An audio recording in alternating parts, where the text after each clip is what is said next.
Yes. Good morning, all. My name is Gubri Chandra Sen, and we are trying to understand FY BCom Business Economics. Right. In previous lecture, already we started to the market structure, and the same topic now today continue here. Right. And you already on my share screen, I think. See here. In previous lecture, we already see the introduction about the topic. Also discuss the what is meant by perfect competition, and also we learn are the some features, large number of buyer, seller. This competition is ideal but not real also, we know that, right? It is just myth, means it is just ideal. Okay, now we see here under perfect competition, demand for the firm. How is that demand for firm? We already learned that equilibrium. And one more important feature in perfect competition. Here prices fixed by no one are the seller or not no one single buyer. या मार्केटमध्ये prices कोणी individual नाही ठरवत, हे समजून घ्या अगोदर. इथे प्राइस ठरवणारे सगळे लोक आहेत. All means that all buyers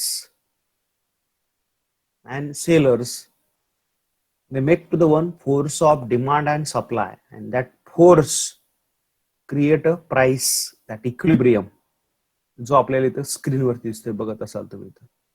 Here can you see that is the equilibrium, right? And at the moment, whether we draw the demand curve, that curve come like to that, right? So these are shows to the average revenue and marginal revenue. की last इयरला आपण ही diagram पण थोडीशी बघितलेली आहे, आठवत असेल जरा, बरोबर आहे की इथे हा this point is a point of equilibrium, right? At the moment when we draw the dotted lines, these are the average revenue and marginal revenue. मागच्या सेमिस्टरला आपण याच्यावरती फोकस केलेला आहे, अवरेज रेव्हेन्यू आणि मार्जिनल रेव्हेन्यू वरती. Anybody can tell me please what is mean by average revenue? Yes please, सांगता येईल कोणाला?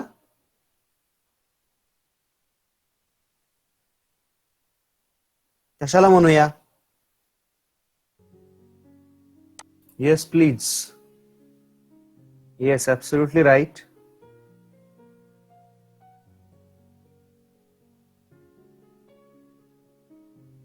Yes, yes. Someone is replying here. Yeah.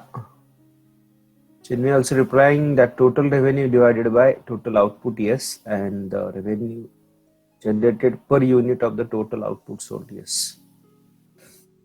The unit आपण सोल्ड करतो आणि आपण युनिट फर्स्ट टर्म जी पाहिली त्याच्यामध्ये आपण हे डायग्राम पाहिलं होतं ऑलरेडी की ऍक्च्युअल काय कन्सेप्ट आहे, व्हॉट इज द एक्झॅक्टली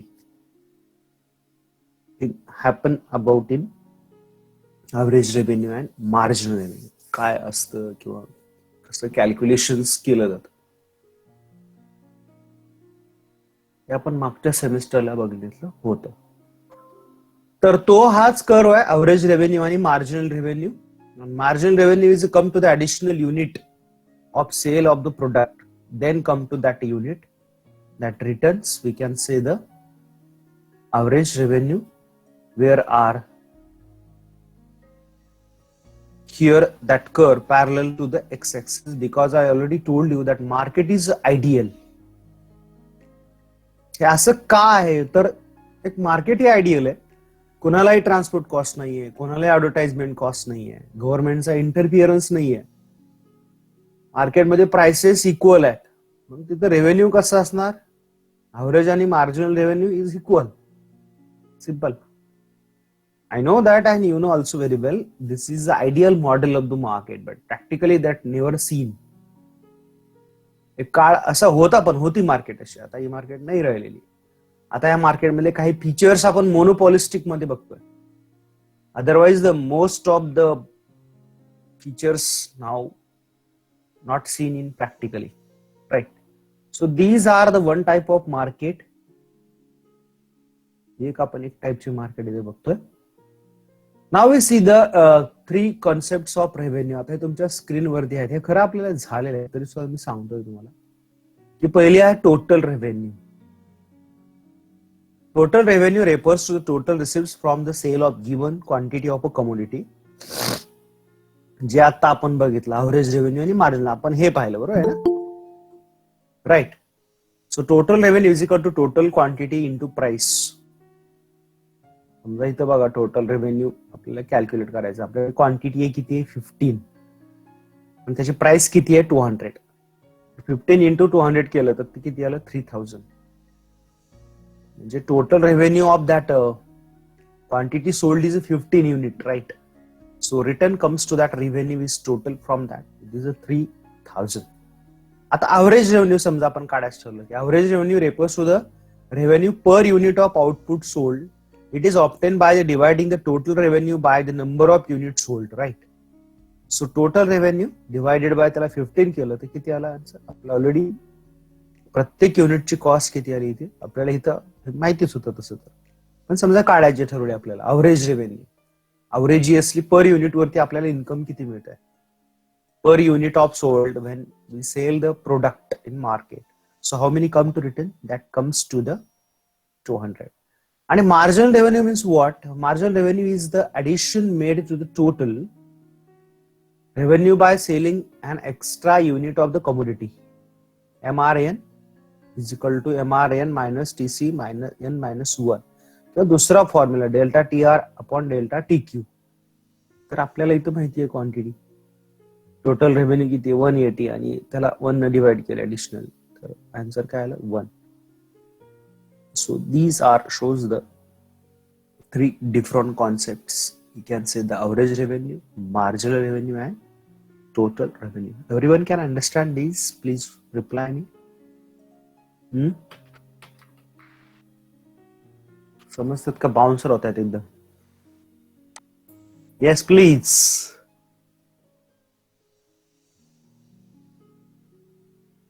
आवड नाही तसं याच्यामध्ये. Yes. It is very easy to understand it. These all concept, I think. Okay.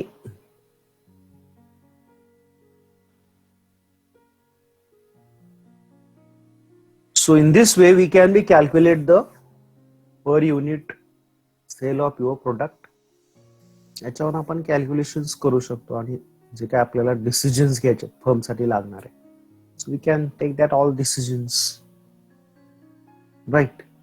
जशी गरज पडेल आपण तसे ते डिसिजन्स घेऊ शकतो, right. So in this way we can be the calculated average revenue, marginal revenue, and total revenue. Okay, now we see the some important observations.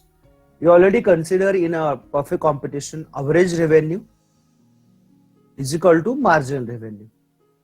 So here is what importance. Here is the equilibrium price is equal to decided by the demand and supply forces.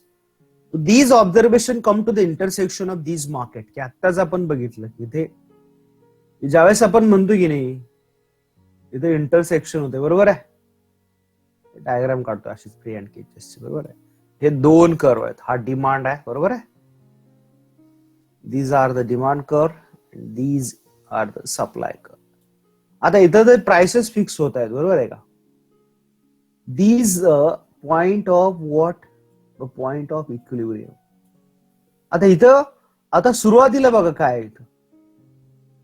There is initially prices is very high and high prices supply is more, but what is happen, reason is supply greater than demand. मग मला सांगा prices कमी करायचं किंवा वाढवायचं कोणावरती pressure आहे.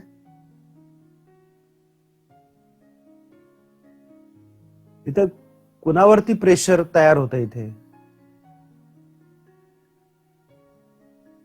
Yes please. Buyer और सेलर? पण कोणावरती प्रेशर? यहाँ पे किन पर प्रेशर बन रहा है भाई? सेलर. ये seller they are decline the prices आणि मग ते काय करतात? प्राइस कमी करत येतात आणि इथे येतात फायनली, जिथं प्राइसेस दोघही तयार आहेत. आणि त्याच्या अगोदर एक सिच्युएशन आहे, बरोबर आहे काय? This is another one situation. इथं समजा लोएस्ट प्राइसेस आहेत, बरोबर आहे? Lowest price, at the lowest price you know very well, जेवढी प्राइस कमी आहे तिथं काय असते हो? क्वांटिटी जास्त. क्लिअर? मग आता इथं कोणावरती जास्त प्रेशर आहे? हा, इथं काय? Demand greater than supply. So pressure on come to the buyer, you pay the more. म्हणजे ही प्राइस जी फिक्स होते ती काय होते? त्या decided by the demand and supply forces, आणि याच प्राइसेसला दोघे तयार होतात. This is one can be observation comes to here, or in this way we can be learn here equilibrium prices. So revenue schedule of the firm, whether we draw here, so now how comes to that? See here is the prices of the commodities in column first. Each unit price is a 5 units of sugar sold is, this is here 100 100 1 2 3, right? And total revenue is how many generated here? See, 500 50 5 10 and 50. Average revenue किती मिळाला बघा इथे? 5 5 5. आणि margin revenue आपण जो formula वापरला त्यानंच केलं, दुसरं वेगळं काहीच केलं नाही. Clear? So in this way we can be calculated total revenue, average revenue and also marginal revenue, right? So we have to know total revenue तर आपल्याला माहिती आहे, बरोबर आहे ना?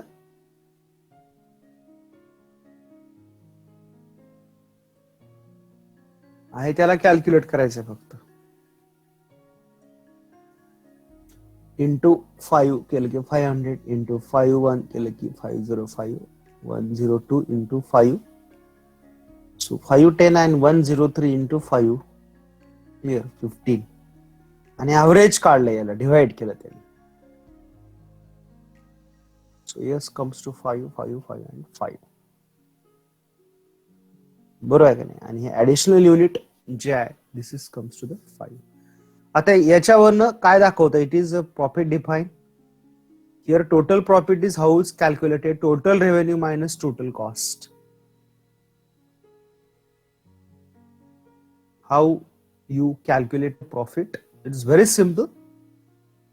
You first calculate the total profits, that total revenue minus total cost, or in this way you can be very easily calculate that all.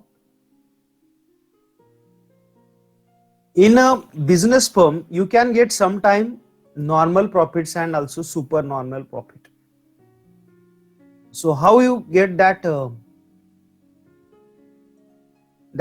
profit? Whether firms in market is limited, few seller in the market and more buyers, so you can get more profit, super normal profit. Where new sellers here think that here is more profit, so they can enter, because why? There is a entry and exit, right? So many seller come at the same time, so normal profit now.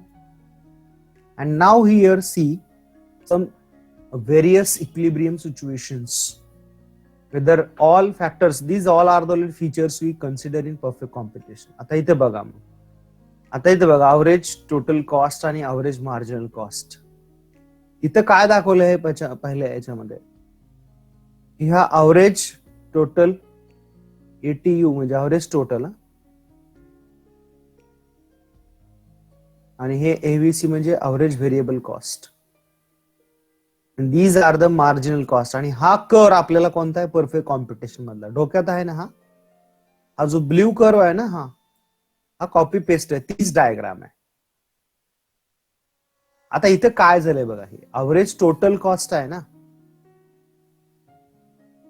He दिलोय कशापेक्षा, average revenue आणि marginal revenue पेक्षा. Here is intersect.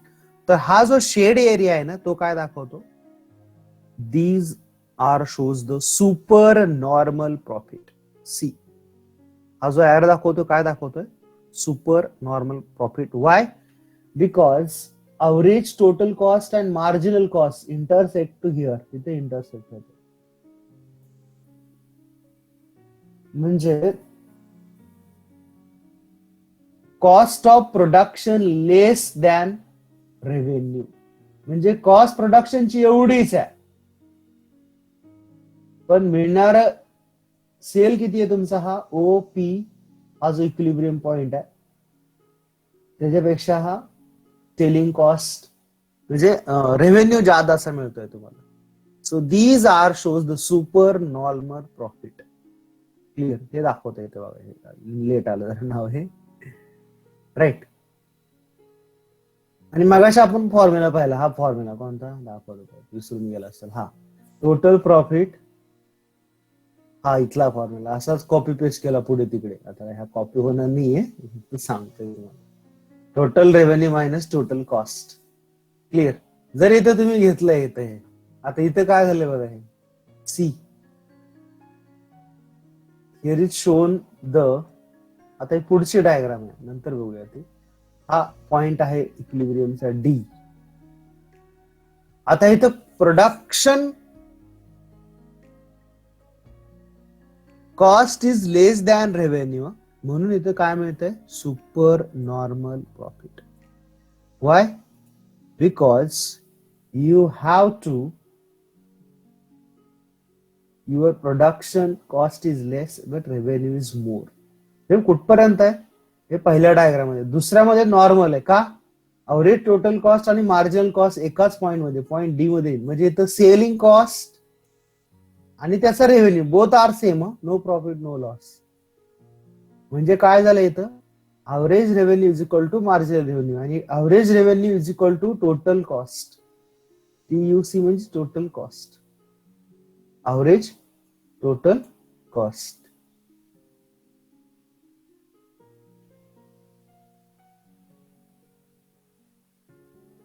Right.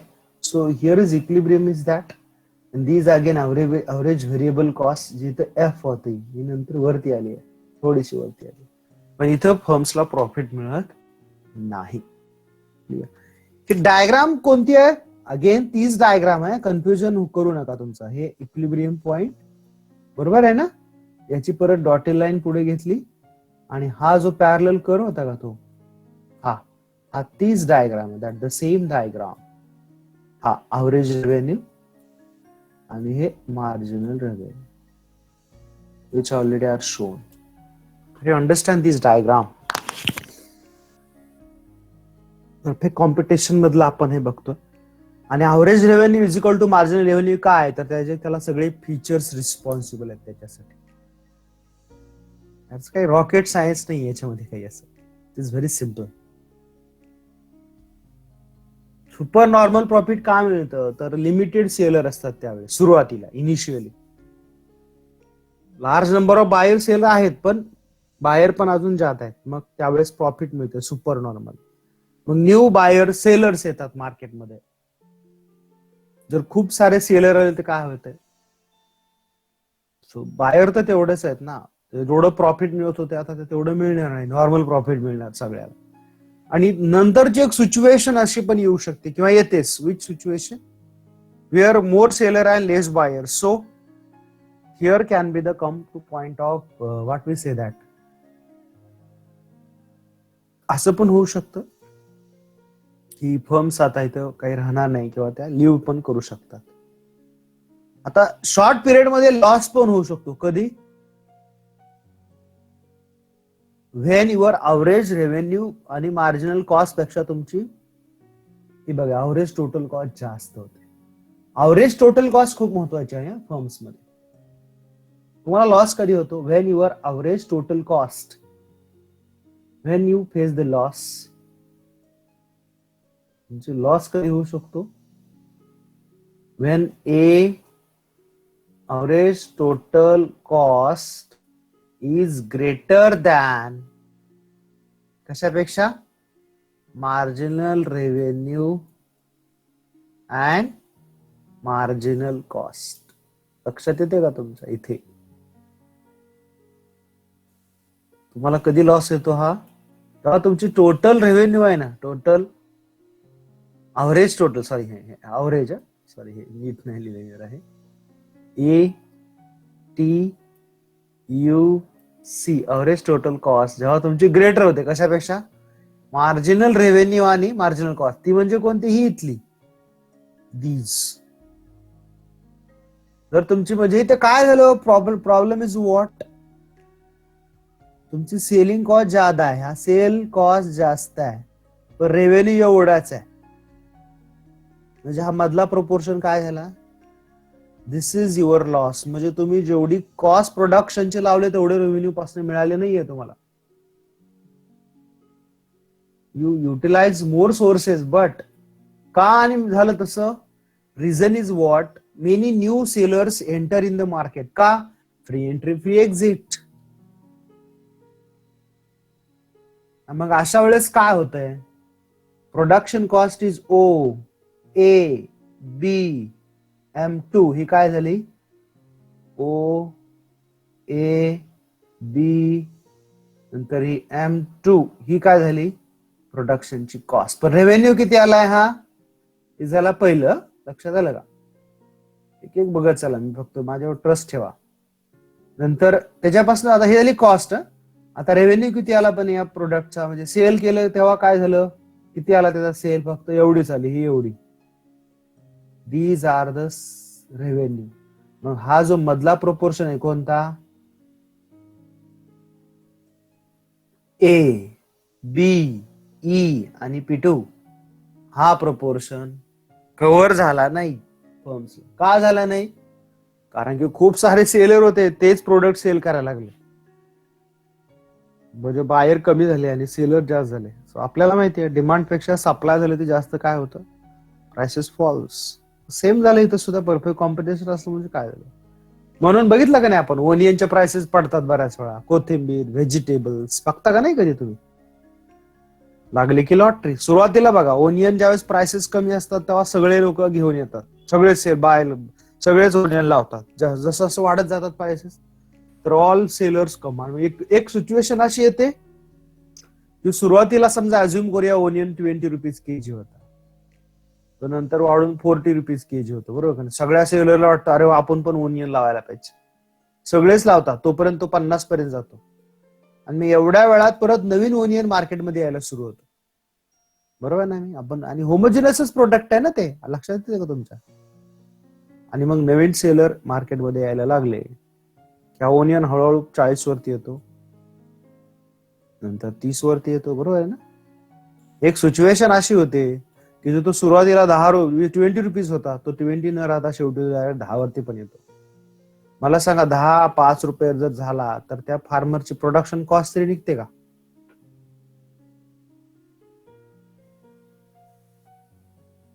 That farmers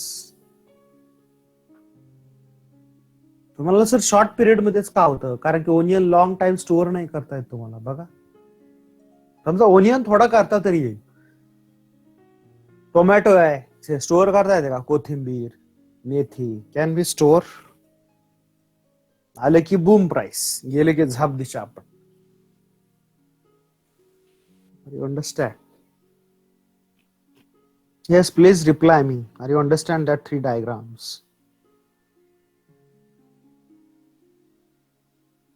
बोला.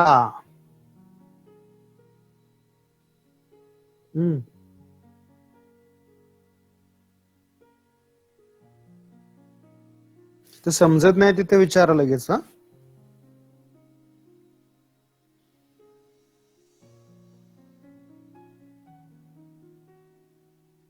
Yes, very good. So हा जो दाखवतोय proportion मी मग बस सांगतोय तो हा लॉस आहे. नाव द प्राइसेस इज ड्रॉप. जर बऱ्याच वेळा काय होतं, प्राइसेस खूप ड्रॉप होतात, खूप म्हणजे खूपच. मग आता फर्मला ऑप्शन काय असतो अशा वेळेस? परफेक्ट कॉम्पिटिशन मध्ये ह्यूज लॉस झाला, मग काय करायचं आता?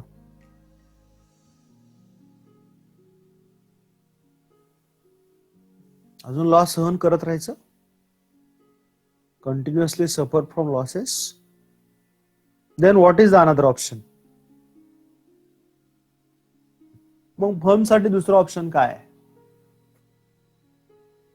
बोला.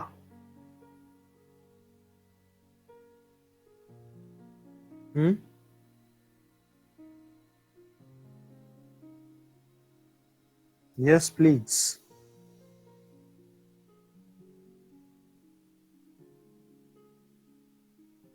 R you understand what I tell you?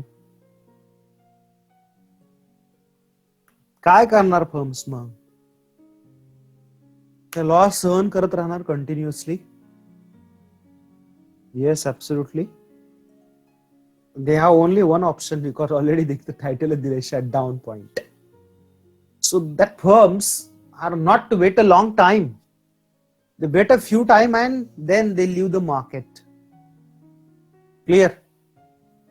कारण कॉस्ट व्हेरिएबल होत जाते आणि शटडाऊन पॉइंट और last prices average variable cost ज्याला बनवतो. तर इथं बघा आता की तुमची कॉस्ट वाढत जाते एकीकडे. आता इथं तर खूपच लांब गेली बघा, कुठे गेली. It's too much. मग फर्म काय करते, एवढा लॉस त्यांना काही सहन होत नाही and they have decided shut down the business. Reason is what? जर ते शटडाऊन त्याने केलं नाही तर त्याची कॉस्ट वाढत जाणार. आता फार्मरचं लाईफ हेच हे असं आहे, त्याचं बिझनेस कधी ऑन ऑफ चालूच राहतं सारखं.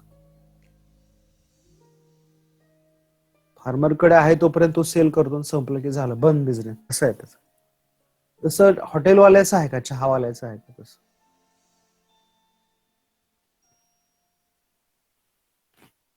किंवा आम्हाला एखाद्या कंपनी आहे का बघा, असं आहे का कधी? म्हणजे फार्मर्सला सारखं शटडाऊन पॉइंटवर राहावं लागतं. लक्षात येते तुमच्या? का राहावं लागतं? Because there average revenue marginal cost and average revenue is equal to average variable cost are the intersect to each other. एकतर तो इथं एवढा लॉस झाला तर त्याला आता ऑप्शनच नाही. मग best way and leave the market. कारण की अवरेज टोटल कॉस्ट खूप वाढलेली असते. एकतर आहे ते प्रोडक्ट सेल करणं एनी कॉस्टला, right, and then leave the market. आणि त्याला तो ऑप्शनच राहत नाही. आपल्या इंडियाच्या मार्केटमध्ये किंवा आता इंडियाचंच मार्केट बऱ्यापैकी अनऑर्गनाइज मार्केट आहे. फॉर युअर इन्फॉर्मेशन, ऍग्रिकल्चर आपलं कसं आहे, आता आपण काही दिवसापासून बघतोय की फार्मर्स प्रोटेस्ट मागच्या 2 महिन्यापासून दिल्लीमध्ये सुरू आहे. त्याच्या अगोदर तो ऑलरेडी होता हरियाणाला सुरू.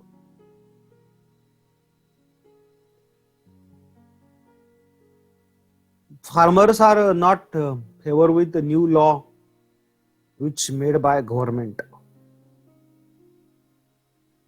Farmers didn't want these laws and all. नकोच आहे त्यांना.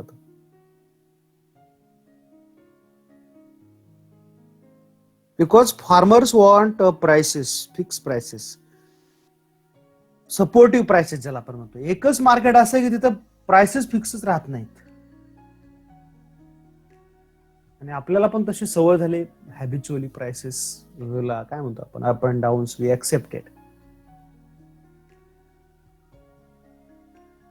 म्हणजे आपल्याला प्रॉफिट होते आपण एवढा विचार करतो, पण जे सेलर आहे त्यांचं काय? Farmers getting they always many time face the problem of shutdown point, right? आणि आपण हीच ती मार्केट बघतोय, होमोजिनस मार्केट आहे. बाकी आज मार्केटमध्ये monopolistic competition, it is true, but agriculture मध्ये मला वाटत नाही मोनोपॉलिस्टिक आहे. मला वाटायला कशाला पाहिजे, नाहीच आहे. Actually there is no monopolistic competition in agriculture. Still agriculture मध्ये आज सुद्धा जर तुम्ही बघितलं तर येस ऍब्सोल्युटली परफेक्ट कॉम्पिटिशन आपल्याला दिसते आणि तिथं त्याला शटडाऊन पॉइंटला फेस करावं लागतं. Yes, clear. So I hope you understand this diagram. समजले का?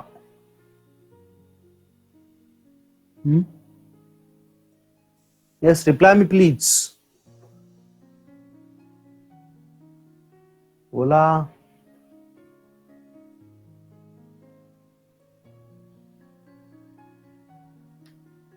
Hello. Okay.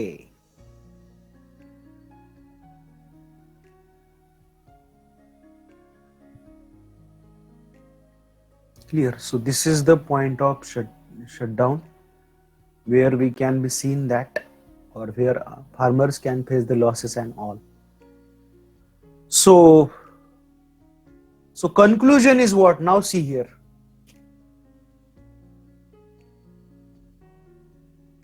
What we learn here from the above entire these diagrams.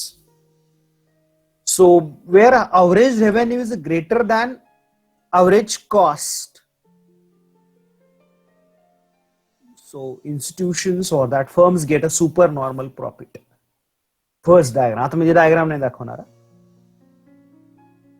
त्यावेळेस average revenue is equal to average cost असतो. तिथं काय होतं मग? Normal profit or we can say the break even point. इथं कंपनीला फार लॉस पण नाही फार प्रॉफिट पण नाही असं होतं. Another situation when average revenue is less than average cost. दिसते का? बघताय ना तुम्ही? इथं लॉस होऊ शकतो किंवा होतोच. And one another important, average revenue is equal to, when you seen in the diagram, average variable cost. That diagram fourth, where we seen that shutdown point, this is the last price at which the firm will operate. एकतर त्याला आहे तो sale करणं आता option नाहीये, मग तो sale करणारच का? ठेवून तर काय करायचं? परिशेबल गुड्स असतो बऱ्यापैकी, ते काय ड्युरेबल नाही आहेत फार्मिंग मधल्या. आणि होमोजिनस प्रोडक्ट हे बऱ्यापैकी फार्मिंगचेच आहेत. सोप्स, होम अप्लायन्सेस आहेत. Home appliance that is are the home appliances, but they are जरी होमोजिनस असले तरी तुम्ही ते स्टोअर करू शकता. त्याची प्राइस तुम्हाला कमी करायची गरज पडणार नाही. पण अग्रिकल्चर प्रोडक्टची प्राइस तुम्हाला कमी करायला लागते का? This is the last point which are the firms will operate. कारण त्याशिवाय ऑप्शन नाही, तर सेलच होणार नाही. आणि फायनली एक सिच्युएशन येते की वेअर अवरेज, अगेन दॅट इथं average revenue is equal to average variable cost. एक सिच्युएशन अशी येते की average revenue less than average variable cost and the firm will close down. And firm, जे आपण लास्ट डायग्राम पाहिले, क्लिअर. सो 3 डायग्राम्स आपण इथं पाहिल्या. इथं जो सुरुवातीला इथं प्रॉफिट होतं, याच्यामध्ये का होतं? Reason is that curve. जर आपण इंटरसेक्शन बघितलं तर त्याचं खूप वरती होतं इंटरसेक्शन, आणि इथं जो मधला प्रोपोर्शन होता तो प्रॉफिटचा होता. नंतर पाहिलं की where average revenue and average cost is equal झालं होतं. इथं फर्म्स जेवढा सेल करत होत्या तेवढं त्यांना प्रॉफिट मिळत होतं. नंतर काय झालं? कॉस्ट एकंदरीत average revenue cost is the less than average cost. आपण हे सुरुवातीला इथं पाहिलं, बरोबर आहे? इथे आपण ही डायग्राम पाहिला तेव्हा एवढं येत नाही इथे. नंतर एक सिच्युएशन अशी येते की तिथं तिसरी डायग्राम आपण पाहिली. And finally these diagrams we learn where are the business firms decided never will stay in market. की आता मार्केटमध्ये थांबण्यासाठी काय मजा नाही म्हणण्यापेक्षा there is no any advantage to stay a long time in market. मार्केटमध्ये थांबायचं असेल तर आता खूपच काही ऍडव्हान्टेज नाहीये. So better way you can be leave. So these all are the observations comes to here. So that can you see in all in a short term market. Firm short period supply जर आपण पाहिला, so here you can see in the diagram. See, जशी price वाढते तसं supply वाढतो. आता ती सेलरची side आहे, बघतोय ना आपण. What happen in a short period at the shutdown point आपण जर पाहिला, प्राइसेस जोपर्यंत जास्त आहे तोपर्यंत इट्स ओके. ही आपण आता सेलरची बाजू बघतोय आपण. लक्षात आहे का तुमच्या? We are seen here seller side. हा त्याचा सप्लाय. नाही, आधी पहिली डायग्राम बघा. उलट बघत जा आधी. आपण आता सुरुवात लेट केली होती, म्हणजे इकडनं आपण केली, कुठनं इथनं. ही हा जो पॉइंट आहे इथला, आता हा दाखवतो. हा शटडाऊन पॉइंट म्हणजे ही फोर्थ, जिथं लोएस्ट प्राइसेस, म्हणजे त्याच्या प्रोडक्ट एवढी सुद्धा त्याला प्राइस मिळत नाही. इथं हा शटडाऊन पॉइंट आहे. म्हणजे काय आहे तो? Average variable cost is greater than marginal cost. नंतर होते ती, बरोबर आहे की नाही? ती लोएस्ट प्राइस आहे त्याची. इथं त्याला इथं प्रॉफिट तर नाहीच आहे, लॉसच आहे, पण त्याला मार्केटमधून बाहेर पाडायचं आहे. जसं जसं इथं काय लोएस्ट प्रोडक्शन तो काय असेल तो सेल करतो. पण जशी जशी कॉस्ट वाढते बघा, ही RTQ, सॉरी प्राइसेस, इथनं त्याला लॉस सुरू होतो इथनं. आणि हा अवरेज रेव्हेन्यू, मार्जिनल रेव्हेन्यू. आणि इथं फर्म्सला काय बघा, इकडं हा आणि हा पॉइंट काय दाखवतो? Where are the firms prices is a P2 when production is output is M2. Is normal profit means not more profit or not more loss. आणि याच्या वर ज्यावेळेस सुरुवातीला प्राइस असतात इथं P3 पॉइंट हा OQ, highest prices, yes absolutely get a more profit. तसंच असतं ओनियनचं सुरुवातीला. खूप प्राइसेस वर असतात, नवीन सेल येतात, तिथे येता येतात, परत येता येतात, परत येता येतात. आणि जर याच्यावरून तुम्ही सप्लाय कर काढला, क्लिअर, हा नॉर्मल प्रॉफिट आणि क्यू हा सुपर नॉर्मल प्रॉफिट, तर तो सप्लाय कर आपला असा असेल. Clear? So these are the supply curve. Understand? Yes or no? बोला. Yes, today now I am stop here. Tomorrow lecture we continue the same topic. Yes, have a nice day. Bye. See you. Take care.